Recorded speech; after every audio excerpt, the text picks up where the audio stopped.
For today's video ay i-share ko kung paano natin gagawing instant cash ang ating Atomic Credit through Lazada e-gift voucher. Papunta doon sa ating GCash account.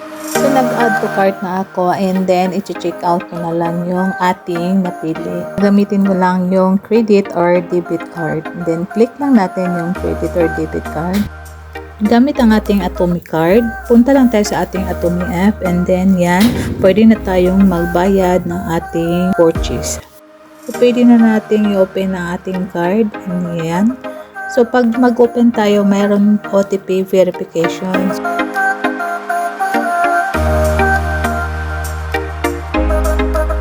So ayan guys, yung ating account number. So ginagawa ko is copy na lang natin yan, direct na paste natin sa ating Lazada, and then yung lagay natin yung name, pagkatapos ay ilagay natin yung expiration and then yung CVV account number. So pagkatapos nyan ay okay na, i-unlock natin siya guys. Kung nakalock yung mga card ninyo ay i-unlock natin siya. Kasi kapag hindi natin siya na-unlock ay hindi siya mag-proceed. So, i-confirm lang natin. Then, yan.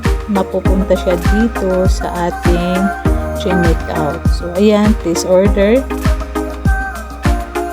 Wait lang natin ng konti. Kasi nagpa-process na siya. Processing na yung payment.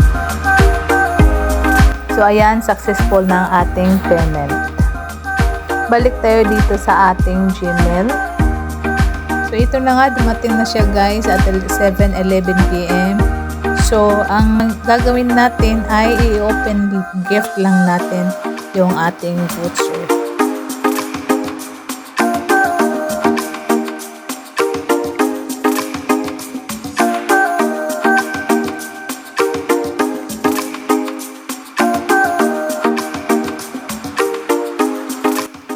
I-click lang natin yung news.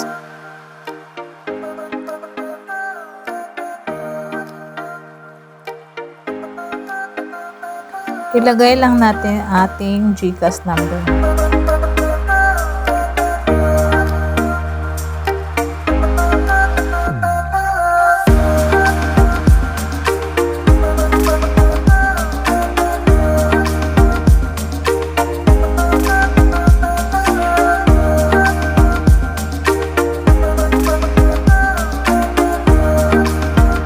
Para ma-check natin, ay open natin yung ating GCash app.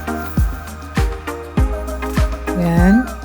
And then, check natin. So, meron ako 186.64. So, meron na siyang nadagdag na 1,000. So, ayan siya guys. At 7:12 PM, dumating yung aking GCash. So, thank you for watching. God bless.